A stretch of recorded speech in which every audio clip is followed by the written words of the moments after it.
우리 하이델베르그 요리문답 제 29주일 내용입니다. 성찬에 관한 내용. 우리 사실은 지난 시간에도 성찬에 관한 내용을 배웠는데요. 아마 한 달 전에 했으니까 또 새로 구워지려나. 그래서 지난번에 시간대 내용과 오늘 내용들이 약간은 이제 겹치는 부분이 있지만 우리가 이제 성찬에 대해서 함께 배워보고자 합니다. 우리가 이제 다음 주일 공예배 시간에 이제 성찬식을 할 것이기 때문에 어떤 점에서는 또 시적절한 내용이라고 할 수가 있습니다. 자, 먼저 78문답을 살펴보도록 하겠습니다. 우리 78문답 제가 질문을 드리면 답을 해주시기를 바랍니다. 78문. 떡과 포도주가 그리스도의 실제 몸과 피로 변합니까? 아닙니다. 세례의 물이 그리스도의 피로 변하는 것도 아니고 죄 씻음 자체도 아니며 단지 하나님께서 주신 표와 확증인 것처럼 주의 만찬의 떡도 그리스도의 실제 몸으로 변하는 것은 아닙니다. 성찬의 떡을 그리스도의 몸이라고 하는 것은 성례의 본질을 나타내는 성례적 용어입니다. 우리가 잘 아는 것처럼 성찬식 때 떡과 포도주를 우리가 먹고 마십니다. 그런데 떡과 포도주는 무엇을 의미하는 것이냐? 예수님께서 십자가에서 찢기신 그의 살, 그의 몸과 또한 십자가에서 흘리신 피, 그의 보혈을 의미하는 것입니다. 예수님은 십자가에 매달리기 전날 밤에 제자들과 우리 최후의 만찬이라고 하죠. 유월절 식사를 하셨습니다. 이때 예수님은 제자들에게 떡을 나눠주면서 이렇게 말씀을 하셨어요. 누가복음 22장 19절 말씀입니다. 같이 한번 읽어볼게요. 시작. 또 떡을 가져 감사기도 하시고 떼어 그들에게 주시며 이르시되 이것은 너희를 위하여 주는 내 몸이라. 너희가 이를 행하여 나를 기념하라 하시고, 예수님이 떡을 제자들에게 나눠주면서 이제 떡을 나눠줬다 할 때 이게 뜯는 거예요. 그래서 이제 한 떡에서 그를 뜯어가지고 찢겨지는 거죠. 그래서 떡을 주시면서 이것은 내가 너희를 위하는 내 몸이다, 찢겨지는 내 몸이다, 이렇게 말씀하셨습니다. 그러면서 또 이제 포도주가 담긴 잔을 나눠주면서 이렇게 또 말씀하셨어요. 누가복음 22장 20절인데요. 저녁 먹은 후에 잔도 그와 같이 하여 이르시되 이 잔은 내 피로 세우는 새 언약이니 곧 너희를 위하여 붓는 것이라. 예수님은 제자들에게 포도주 잔을 주시면서 이것은 내 피로 세우는 새 언약이다, 이렇게 말씀하셨습니다. 이처럼 예수님 자신이 성찬 때 먹는 떡과 포도주에 대해서 자신의 몸과 피라고 말씀을 하셨습니다. 그래서 이제 로마 카톨릭 교회는 성찬을 하면서 우리가 먹는 떡과 포도주는 실제로 예수님의 살과 피라고 주장을 해요. 왜냐하면 이 말씀대로예요. 예수님이 이것은 내가 너희를 위해서 주는 내 몸이다, 내 몸이다 그러셨고, 또 포도주 잔을 주시면서는 이것은 내가 너희를 위해 흘리는 새 언약의 피다, 내 피인데 새 언약을 세우는 피다, 그래서 피라고 말씀을 하셨어요. 그래서 로마 카톨릭 교회는 이 예수님의 말씀이 문자적으로 그대로 받아가지고 우리가 성찬식 때 먹는 떡과 포도주는 예수님의 실제 살과 예수님의 실제 피라고 그렇게 주장을 합니다. 그래서 이제 그들은 이제 신부님이 이제 떡을 신자들의 입에 넣어줘요. 거기는 친절합니다. 넣어줘요. 입에 넣어줄 때 떡이 신비한 방식으로, 그들의 용어예요, 신비한 방식으로 예수님의 살로 변한다라고 주장을 합니다. 그래서 신부가 성도가 앞으로 오면 떡을 주는데 영화 같은데 보시면, 드라마 같은데 보시면 동그랗게 된 얇은 이걸 줘요. 그걸 이제 입에 넣어주는데, 친히 넣어줍니다. 신부가 입에 넣어주는데, 그때 이 딱 들어가서 이제 삼켜질 때 아주 신비한 방식으로 그게 예수님의 살로 변한다는 거예요. 실제 살이 된다는 거예요. 하지만 이렇게 이제 좀 의문을 제기하죠. 아니, 떡이 살로 변하면, 상상하면 되게 징그러운 건데, 하여튼 하면 맛이 변해야 될 거 아니에요, 그죠? 떡이 살로 변했으니까 떡 맛이 살 맛이 돼야 되는 거 아닙니까? 이거 이제 좀 잔인해지는데, 일단 이렇게 맛이 변해야 된다는 거예요. 이렇게 이제 반론을 제기했습니다. 먹을 때 그렇게 안 변하는데 무슨 말입니까, 신부님? 그랬더니 이제 신부님 말하기를, 이제 교황이 말하기를, 그는 그렇게 만약에 떡이 들어가서 이제 예수님 살로 변하긴 하는데 맛이 변해버리면 너희들 놀랄 거 아니냐. 예수님이 우리 성도들이 놀라는 걸 원치 않는다. 그래서 신비한 방식으로 그래서 신비한 방식이라는 말이 여기서 나오는 거예요. 맛은 안 변하는 거예요. 살로는 변하는데, 떡이 살로는 변하지만 맛은 여전한 거예요. 그래서 신비한 방식으로 변한다, 이렇게 이제 설명을 하는 거예요. 이 로마 가톨릭 교회는 성찬 때 이 떡만 주지 포도주는 주지 않습니다. 포도주는 안 줘요. 그 이유는 포도주가 주님의 살로, 피로 변하게 되는데, 이제 포도주는 주님의 피라고 그랬으니까 이게 피예요, 피. 근데 만약에 그 피를 이제 성도가 마시다가 한 방울이라도 옆으로 새거나 떨어지면 어떻게 되는 거예요? 주님의 피가 떨어져 버리는 거예요. 그 있을 수 없는 신성 모독적인 아주 큰 일이 발생해야 되는 거예요. 그래서 아예 안 줘버려요. 안 줍니다. 그런 불상사를 막기 위해서 성도들한테는 이제 포도잔을 주지 않습니다. 이처럼 이 성찬을 할 때 떡과 포도주가 실제 예수님의 살과 피라고 주장하는, 로마 가톨릭 교회가 그렇게 주장하는데, 이것을 화채설이라고 말을 합니다. 수박의 화채 그거 아니에요. 화채, 그 몸이 실제로 본질이 된다. 그래서 실제 몸이 되고 피가 된다 해서 화채설이라고 부릅니다. 하지만 우리 개혁교회는 이런 로마 가톨릭 교회의 주장을 반대합니다. 이 성찬 때 먹는 떡과 포도주는 실제로 예수님의 살과 피로 변하는 것이 아니에요. 그래서 우리 종교개혁자들이 유명한 말을 했어요. 떡은 떡이고 포도주는 포도주일 뿐이다. 산은 산이고 물은 물이다. 이거 비슷한 것처럼 들리는데, 어쨌든 떡은 떡일 뿐이고 포도주자는 포도주자일 뿐이다. 다만 우리가 성찬을 참여할 때 믿음으로, 우리가 이제 성찬을 참여하여서 믿음으로 떡과 포도주를 먹고 마실 때에 영적으로 예수님의 살과 피를 먹는 것 같이 되어서 이를 통해 예수님이 주시는 은혜를 입게 된다. 이렇게 이제 설명을 해요. 그래서 물질적으로 변하는 건 아닙니다. 그러나 우리가 믿음으로 참여하면 성령의 역사로 말미암아 그 떡과 포도주가 마치 예수님의 살과 피를 우리가 영적으로 먹고 마시는 것처럼 되어서 은혜를 받는다. 이게 이제 우리 개혁파 교회의 주장이에요. 그래서 성찬 때 먹고 마시는 떡과 포도주는 예수님의 살과 피를 기념하는 것이고, 다만 우리가 믿음으로 성찬에 참여할 때 예수님께서 영적으로 우리에게 임재하여 주셔서 은혜를 베풀어 주세요. 그래서 로마 가톨릭 교회는 이 떡과 포도주 자체가 예수님이라고 그렇게 말을 하지만, 우리는 이건 떡은 떡이고 포도주는 포도주인데, 다만 영적으로 예수님이 임재하신다는 거예요. 우리 가운데 임재하셔서 믿음으로 떡과 포도주를 먹고 마시는 성도에게 은혜를 베풀어 주신다. 그래서 이 성찬이라는 것이 그저 상징적인 행위가 아니라 영적으로 임재하신 예수님, 성령을 통해 우리 가운데 은혜를 베푸시는 그 예수님이 실제로 우리 가운데 영적으로 임재하셔서 은혜를 베푸시는 시간이다. 그래서 성찬은 은혜를 받는 시간이다. 이렇게 설명을 합니다. 자, 우리가 이제 방금 읽은 요리문답도요, 이 사실을 분명하게 밝히고 있습니다. 떡과 포도주가 예수님의 실제 몸과 피로 변하느냐라는 질문에 뭐라고 해요? 아닙니다. 그죠? 아니다. 이렇게 말을 하죠. 그러면서 성찬의 떡과 포도주를 세례의 물로 비교를 하고 있습니다. 우리가 오늘 오전 시간에 세례식, 2부 예배 시간에 세례식이 있었잖아요. 제가 눈 뜨고 다 보라고 그랬어요. 눈 감으셔 안 되고 또 다 보셨을 텐데, 집례자인 제가 물을, 우리 장로님이 들고 있는 그 물, 성수라고 불려지는 그 물을 가지고 아이에게도 또 우리 세례받는 학생에게 이렇게 이제 머리에 부었죠. 그럴 때 그 물이라는 것이, 우리가 이제 편의상 성수라고 이제 거룩한 물이라고 하지만, 제가 지난번에도 말씀드렸죠. 그 물은 아리수다 그랬어요. 수돗물이에요.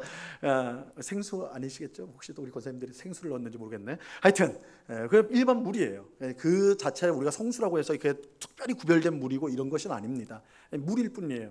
다만 믿음으로 그 물을 가지고 세례를 베풀 때에 그것이 예수 그리스도가 십자가에서 흘리신 보혈로 우리의 모든 죄가 씻어지는, 또한 우리의 옛사람이 이 물을 씻김과 같이 우리의 옛사람이 죽고 새 사람으로 살아나는, 그것을 확증하는 표가 되는 것이고, 그런 영적인 은혜를 우리에게 전달해 주는 것이다. 믿음으로 참여할 때 그렇게 되는 것입니다. 그래서 이 물이 특별한 게 아니라는 거예요, 제 말은. 그런 믿음으로 참여하게 될 때 그런 우리에게 죄의 사함과 우리가 하나님의 새 사람이 되었다라는 그것을 확증하는 은혜를 이 물을 통해 우리가 이제 받게 되는 것이다. 그 물 자체가 아니라 믿음으로 참여할 때 영적인 은혜를 전달해 주게 되는 것이다. 이렇게 말씀드립니다. 이것과 마찬가지로 이 떡과 포도주도 예수님의 살과 피로 실제로 변하는 것이 아니고 다만 예수님을 믿는 사람이 예수님의 십자가 죽음으로 영생을 얻었다는 표와 확증이 되는 것입니다. 그렇게 성찬의 떡과 포도주를 예수님의 살과 피라고 말하는 것은 실제로 예수님의 살과 피라서 그런 게 아니라 오늘 이제 요리 문답에 나오는 것처럼 성례전적인 용어다. 성례로서의 용어로 그렇게 표현을 한다는 것입니다. 자, 그렇다면 성찬의 떡과 포도주는 예수님의 살과 피가 아니라고 말씀을 드렸어요. 근데 이렇게 이제 질문이 나오는 거죠. 그렇다면 예수님이 왜 오해하게끔 예수님은 이 떡을 주면서 이건 내가 너희를 위해서 주는 내 몸이다 그러셨고, 포도주 잔을 주면서는 내가 너희를 위해서 흘리는 피, 새 언약의 피다 이렇게 말씀하셨거든요. 예수님이 실제로 그렇게 말씀하신 거예요. 아니, 예수님 왜 그렇게 헷갈리게 말씀하셨습니까? 예수님이 그렇게 말씀하신 거 아닙니까? 심지어 사도 바울도 성찬을 가리켜서 예수님의 피와 몸에 참여하는 것이다 이렇게 표현을 했거든요. 그럼 그건 왜 그렇게 말한 것입니까? 이렇게 오해되지 않고 그걸 상징하는 것이다. 그거는 실제 그런 건 아니다. 이렇게 설명을 해주셨으면 좋을 텐데 내 살이고 내 피다. 사도 바울도 우리가 예수님의 몸에 피에 참여하는 것이다 이렇게 말을 하고 있거든요. 그럼 왜 그렇게 말씀하는 것입니까? 그 문제를 다루는 것이 79문답입니다. 요리문답 79문답. 이게 굉장히 답이 길어요. 그러니까 인내를 가지고 따라와 주시되 소망 있는 것은 이게 마지막 문제라는 거. 오늘은 딱 이걸로 끝나는 거니까 잘 한번 따라와 보세요. 제가 문제를 읽습니다.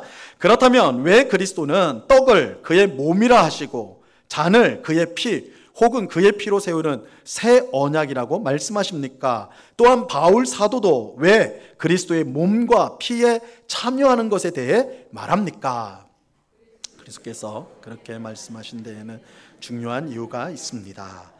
마치 떡과 포도주가 육신의 생명을 유지시키듯이 십자가에 달리신 그의 몸과 흘리신 피가 우리 영혼을 영생으로 이끄는 참된 양식과 음료라는 사실을 가르치려 하셨습니다.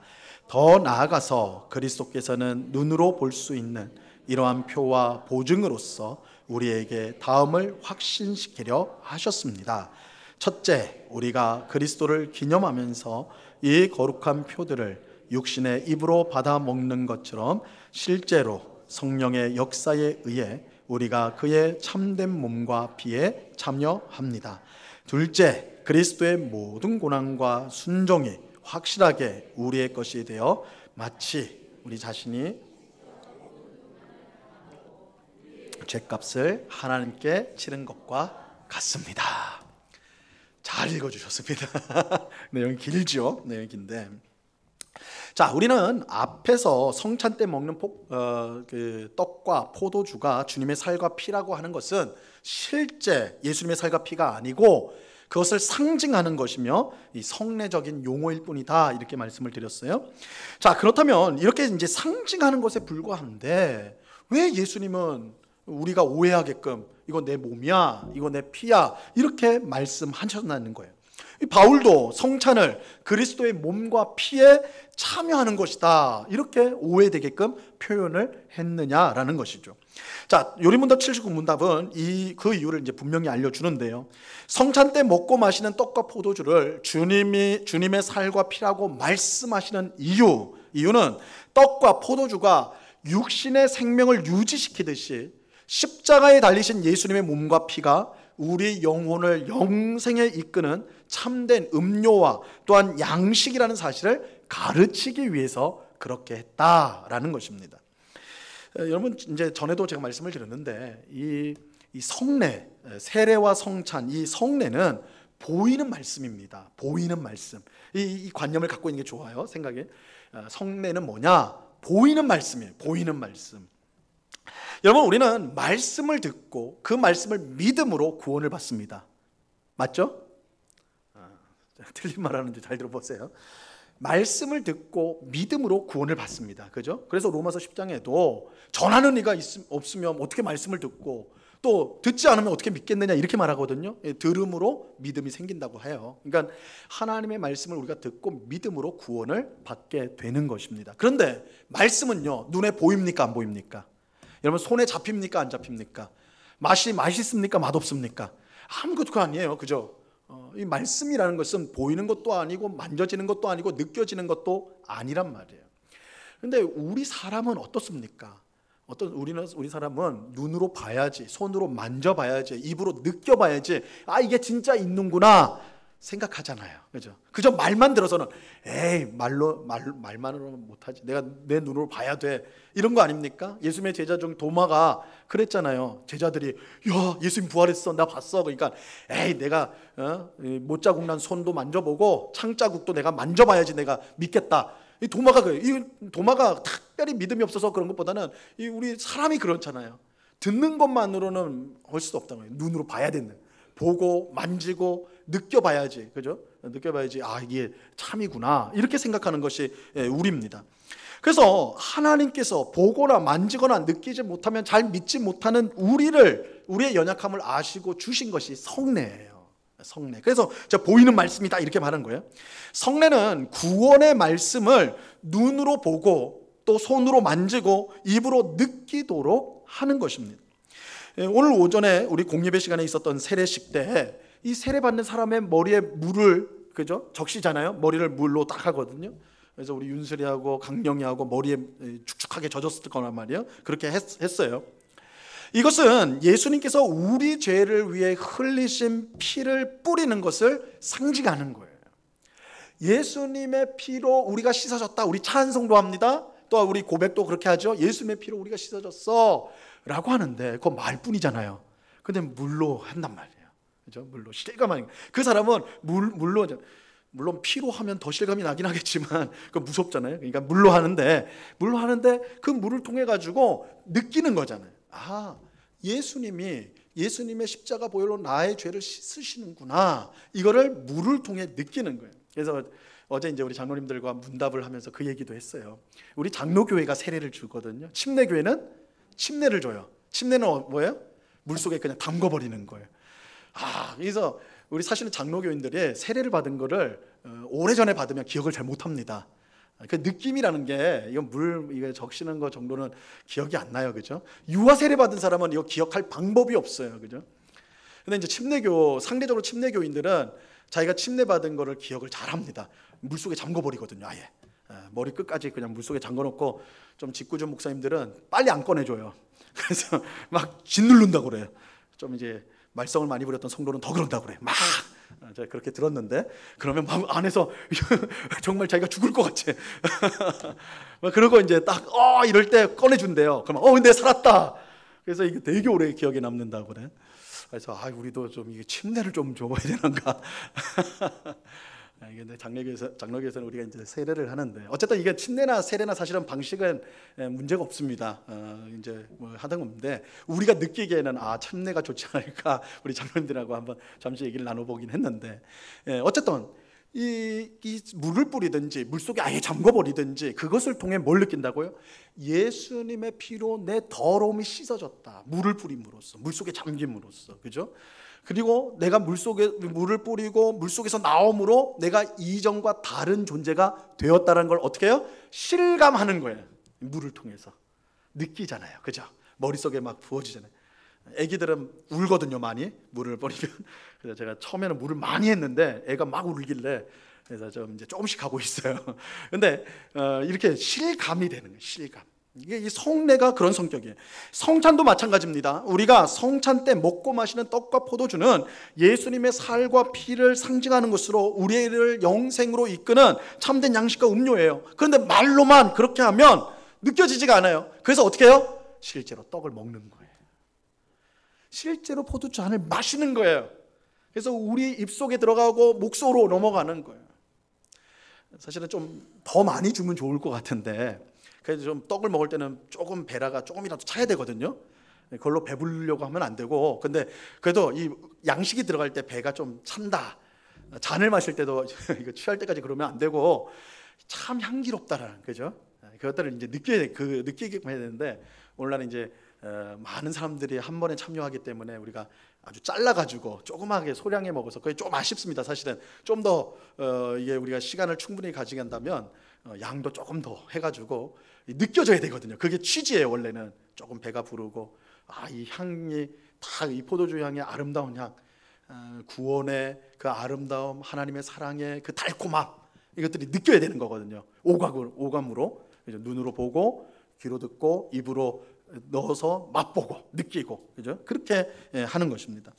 그래서 정말 예수 그리스도께서 십자가에서 죽으신, 흘리신 피와 찢기신 그 몸이 우리로 하여금 영생으로 이끄는 참된 양식과 음료가 된다라는 것을 성찬을 통해 실감하게 되는 거예요. 체험하게 되는 거예요. 그래서 이 성례를 우리가 보이는 말씀이다, 이렇게 말하는 것입니다. 이처럼 성례는 구원의 말씀을 눈으로 보고 손으로 만지고 입으로 느끼도록 우리에게 주신 거예요. 그래서 예수님은 성찬 때 떡과 포도주를 내 살과 내 피라고 그렇게 말씀하신 것입니다. 자, 그런데 요리문답은 예수님께서 성찬을 통해 두 가지를 확신하도록 하셨다, 이렇게 말하고 있습니다. 첫 번째는 우리는 성찬을 통해 성령의 역사로 말미암아 예수님의 참된 몸과 피에 참여하게 되는 것입니다. 자, 오늘 설교 본문인 고린도전서 10장 16절과 17절 말씀을 우리 다시 한번 읽어보겠습니다. 이 말씀 시작. 우리가 축복하는 바 축복의 자는 그리스도의 피에 참여함이 아니냐. 떡이 하나요 많은 우리가 한 몸이니 이는 우리가 다 한 떡에 참여함이라. 바울은 우리가 성찬을 통해 예수님의 피와 예수님의 몸에 참여한다, 이 표현을 썼어요. 참여한다라는 말을 썼어요. 여기서 이 참여한다라는 것은 우리도 예수님처럼 다른 사람의 죄를 위해 십자가에서 살이 찢기고 피를 흘린다, 그런 뜻은 아닙니다. 그렇게 이해하시면 큰일 나는 거예요. 우리가 아무리 십자가에 매달려서 여러분 살이 찢기고 피를 흘려봐요. 그것 때문에 누가 구원을 받나? 전혀 그렇지 않습니다. 우린 죄인이기 때문에 아무 소용없는 짓이에요. 예수님께서 십자가에서 이루신 구원을 받아 누리는 사람이 되었다라는 것을 이렇게 표현하는 거예요. 그래서 예수님의 살과 피에 참여했다란 말은 예수님께서 십자가에서 이루신 구원 사건을 우리가 받아 누리는 사람이 되었다, 이게 이제 참여했다는 뜻입니다. 이 일은 성찬의 떡과 포도주를 먹고 마시는 것으로 되는 것이 아니라 오직 성령님의 역사로 되어지는 것입니다.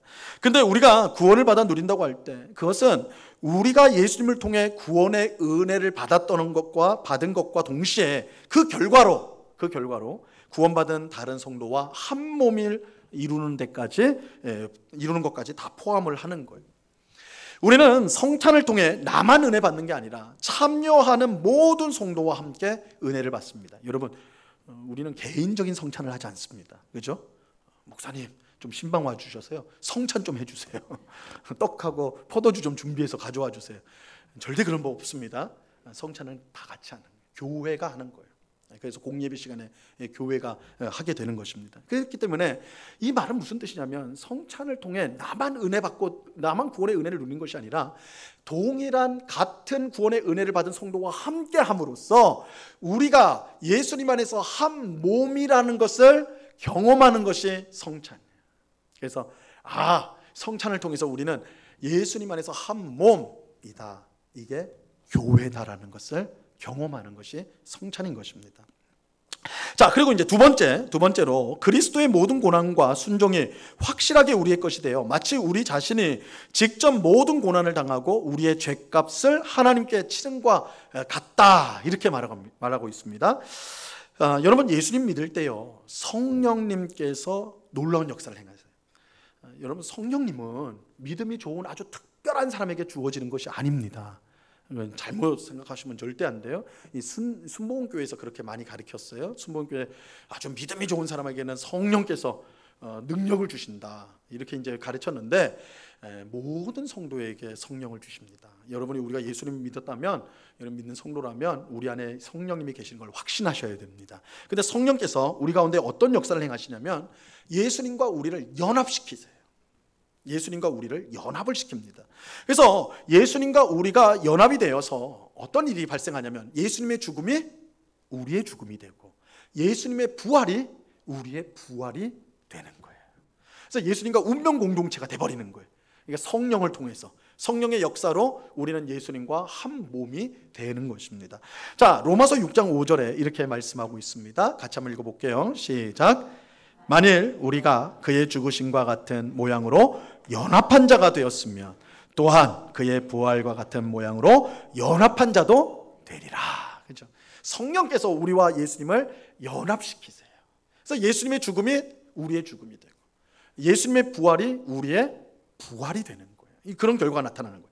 자, 성찬은 예수님과의 연합을 우리가 실제적으로 경험하도록 해주는 것입니다. 그러니까 우리가 예수님과 연합됐습니다. 성령님의 역사로 우리는 예수님과 한 몸이 되었습니다. 하나가 되었습니다. 아무리 말을 해도 실감이 안 되거든요. 그런데 이 성찬을 통해서 예수님의 살과 피를 상징하는 떡과 포도주를 먹음으로써 예수님과의 연합을 실감하게 된다는 거예요. 예수님의 살과 피를 상징하는 떡과 포도주를 먹음으로써 그와 연합된 사람이 되어 마치 우리가 모든 고난을 당하고 죄값을 치른 것처럼 되는 거예요. 물론 우리가 실제로 모든 고난을 당하고 죄값을 치렀다는 뜻은 결코 아닙니다. 여러분, 우리가 당하는 고난이 내가 고난을 받았다고 해서 그 고난 때문에 죄가 사해지는 게 아니에요. 우리의 고난에는 그런 효과가 전혀 없습니다. 전혀 없어요. 우리가 고난을 당한다 해도 그것 때문에 하나님 앞에 죄값을 치르는 것은 결코 아닙니다. 우리가 구원을 위해 모든 고난을 받고 죄값을 치른 것처럼 여겨지는 것은 오직 예수님께서 우리 대신에 그렇게 하셨기 때문이에요. 예수님이 하신 거예요. 우리는 오직 예수님과 연합되었기 때문에 예수님이 하신 일을 마치 우리가 한 일처럼 여기게 되는 것입니다. 여러분, 이게 왜 중요하냐면요, 여러분 하나님 앞에 늘 나와서 기도할 때 여러분 어떤 마음이 드세요? 하나님, 나 기도하러 나왔으니까 이쁘죠? 상 주세요. 나 같은 사람이 어디 있습니까? 이렇게 드세요? 그런 마음이 드세요? 대부분 그럴걸요. 하나님, 죄인이 또 왔습니다. 죽여주세요. 막 맨날 그 임금 앞에서 죽여주옵소서 하는 것처럼 맨날 하나님 앞에 나와서 죽여달라고. 왜냐면 딱 되돌아보면 죄진 것밖에 없거든요. 나쁜 짓 한 것밖에 없거든요. 그래서 못나고 못난 모습으로 나와서 맨날 죽여주세요. 막 이게 우리의 모습 아닙니까? 늘 하나님께 죄송스럽고 면목 없고, 그죠? 이게 겸손이든 진짜 그렇든 하여튼 우리 대부분 그렇게 한단 말이에요. 그런데 우리가요, 성경은 우리가 하나님 앞에 나갈 때 어떤 마음으로 나가야 되는가? 담대함으로 나가라고 그랬어요. 담대함으로. 히브리서 10장 19절에 보면 형제들아, 우리가 예수의 피를 힘입어 성소에 들어갈 담력을 얻었다 그랬거든요. 성소는 하나님이 계신 곳이에요. 담대히 나가라는 거예요. 어떻게 담대히 나가요? 죄 지은 게 많은데, 방금 전도 싸우고 왔는데, 막 뭐 나쁜 짓 하고 왔는데 어떻게 담대히 나가냐고요. 우리가 어떻게 담대히 나갑니까? 예수님과 우리가 연합이 되었어요. 예수님과 우리가 연합이 되었어요. 그래서 예수님의 죽음이 내 죽음이, 난 죽었어요. 예수님 안에서. 그래서 나는 지금 어떤 존재냐? 예수님의 부활로 말미암아 내가 새 사람이 되었어요. 물론 나는 실제는 그런 사람이 아니에요. 그러니까 실제 우리의 모습은 하나님 앞에 나갈 수가 없습니다. 그런데 예수님과의 연합이 이루어져서 예수님과 같은 모습이 된 거예요, 영적으로. 그래서 우리가 예수님으로 말미암아 어떻게 해요? 담대히 나아갈 수 있게 되었다는 거예요. 방금 말씀드린 히브리서가 그 말이에요. 형제들아, 우리가 예수의 피를 힘입어. 예수의 피를 힘입는다는 건 뭐예요? 예수님과 연합되었으니 담대함으로 나가라. 우리의 모습이 담대하기 때문에, 우리의 모습이 떳떳하기 때문에, 타당하기 때문이 아니라 예수님하고 연합되었지 않느냐. 그래서요, 우리가 예수님하고 같이 나가는 거예요. 여러분 기도할 때 기억하세요. 예수님이 우리 옆에 계시는 거예요. 이를테면 하나님이 우리의 기도를 들을 때 우리만 보면요, 이 고향 놈 할 거예요. 네가 기도할 자격이 있냐? 이럴 거예요. 그런데 우리가 기도할 때 하나님은 누구를 보냐면 우리와 연합된 예수님을 보세요. 예수님을 보시고 우리 기도를 기쁘게 받으세요. 그러니까 우리 입장에서는 되게 뻔뻔한 거예요. 그죠? 뻔뻔한 거죠. 그러나 그게 믿음의 원리예요. 우리는 우리 자신만 생각하면 뻔뻔하지만 예수님이 나와 연합이 되어 있기 때문에 하나님은 그런 우리를 기쁘게 받으세요. 그래서 우리가 담대함으로 나가야 돼요. 예수님을 의지함으로 담대하게 나가야 돼요. 그래서 여러분 맨날 기도할 때 막 죽어가는 목소리로 막 그렇게 할 것이 아니에요. 거꾸로도 마찬가지죠. 어떨 때는 너무 잘 살았어. 기도 성경책도 많이 읽고 기도 생활도 열심히 하고 예배도 안 빠지고 딱 되돌아보니까 내가 마치 천사가 된 것 같아. 막. 그럴 때는 또 신나게 나가서 하나님 나 어떻게 살았는지 아시죠? 말 안 해도 복 주세요. 막 이렇게. 이 우리가 그런 모습이라고. 근데 그런 담대함은 엉터리예요. 그죠? 그건 우리가 생각할 때 우리가 담대함인 것이지 진짜 담대함은 아니에요. 우리가 하나님 앞에 담대히 나갈 수 있는 것은 예수님이 우리와 연합이 되었다는 거예요. 예수님과 우리의 자리가 바뀌었죠. 저번에 위대한 교환이라는 말씀을 제가 드렸습니다. 예수님과 우리가 자리가 바뀌었어요. 그래서 우리가 담대히 나갈 수가 있어요. 말도 안 되는 일이 일어난 거예요. 우리가 하나님을 아버지라고 불러요. 하나님 나를 불쌍히 여겨달라고, 은혜 달라고, 복 주시라고 우리는 요구할 수가 있어요. 자녀이기 때문에. 이게 예수님과 연합된 사람이 성도가 누리는 놀라운 은혜고 영광이에요. 그걸 어디서 실감한다고요? 성찬을 통해서. 예수님의 살과 피를 상징하는 떡과 포도주를 먹음으로써 내가 예수님과 연합된 자지, 내가 예수님과 연합된 사람이야. 예수님과 연합됐기 때문에 나는 하나님 앞에 담대히 나갈 수 있어. 하나님 날 기뻐하셔. 하나님 나를 기쁘게 받으셔. 내 기도와 내 찬송과 내가 드리는 예배를 하나님 기쁘게 받으셔. 우리도 확신할 수 있는 것입니다. 이럴 때는 보통 아멘으로 하는 거예요. 아멘으로 받으세요. 진짜 이게 이 믿음이에요. 이 믿음이에요. 내가 잘해서 잘 나가는 게 아니에요. 하나님 앞에 나가는 게 아니에요. 예수님과 연합되었기 때문에 하나님이 내 기도를 들으시고 내 예배를 받으시고 나의 봉사와 헌신을 기쁘게 받으시는 것입니다. 자, 오늘 우리는 성찬에 대해 살펴보았습니다. 우리가 성찬에서 먹고 마시는 이 떡과 포도주는 실제 예수님의 살과 피로 변하는 것이 아니에요. 떡은 떡이고 포도주는 포도주예요. 하지만 우리가 믿음으로 이 성찬에 참여할 때 예수님이 영적으로 그 자리에 임재하셔서 마치 예수님의 살과 피를 먹고 마시는 것과 같은 은혜를 베풀어 주세요. 예수님의 살과 피는 우리를 영생으로 이끄는 참된 양식과 음료가 되는데 성찬을 통해 우리가 그것을 먹고 마시게 되는 것입니다. 우리가 믿음으로 성찬에 참여하게 될 때 예수님께서 십자가에서 이루신 구원의 은혜를 받아 누릴 뿐만 아니라 함께 은혜를 받은 성도들과 한 몸이라는 사실을 깨닫게 되는 거예요. 또 예수님과 연합을 통해서 그의 죽음과 부활이 우리의 죽음과 부활이 되는 것을 더욱 확신하게 되는 것입니다. 이것이 성찬을 통해 우리가 받아 누리는 유익입니다. 이 성찬에 참여할 때마다 이 사실을 기억하고 우리 이제 다음 주에 우리가 믿음으로 성찬에 참여하여서 정말 이 성찬을 통해 부어주시는 풍성한 은혜를 받아 누리는 오늘 우리 모두가 될 수 있기를 우리 주님의 이름으로 간절히 축원합니다. 기도하겠습니다. 하나님 아버지, 주께서 믿음이 연약한 우리들을 위해서 보이는 말씀 성례를 주셨고 세례와 성찬을 우리에게 주셨나이다. 특별히 우리 다음 주에는 우리 오전 공예배 시간에 성찬을 행하고자 합니다. 이 성찬이 실제로 예수님의 살과 피로 변하는 것은 아닐지라도 상징하는 것이지만 우리가 믿음으로 그것을 먹고 마실 때에 영적으로 임재하신 예수님이 우리에게 이 영생의 양식으로 우리에게 주어졌다는 것을 깨닫게 하는 줄로 믿습니다. 우리가 믿음으로 먹고 마실 때에 영생의 음료와 양식을 먹게 되는 줄로 믿습니다. 우리 모든 성도가 그런 귀한 은혜를 누리게 하여 주옵소서. 예수님과 연합된 자로서 우리가 이 성찬을 통해 예수님과 연합되었다는 것을 분명히 깨닫고 언제나 하나님 앞에 담대함으로 나아가서 은혜를 받고 또 하나님께 영광을 돌리는 저희의 삶이 되게 하여 주시옵소서. 감사하며 예수 그리스도 이름으로 기도드리옵나이다. 아멘.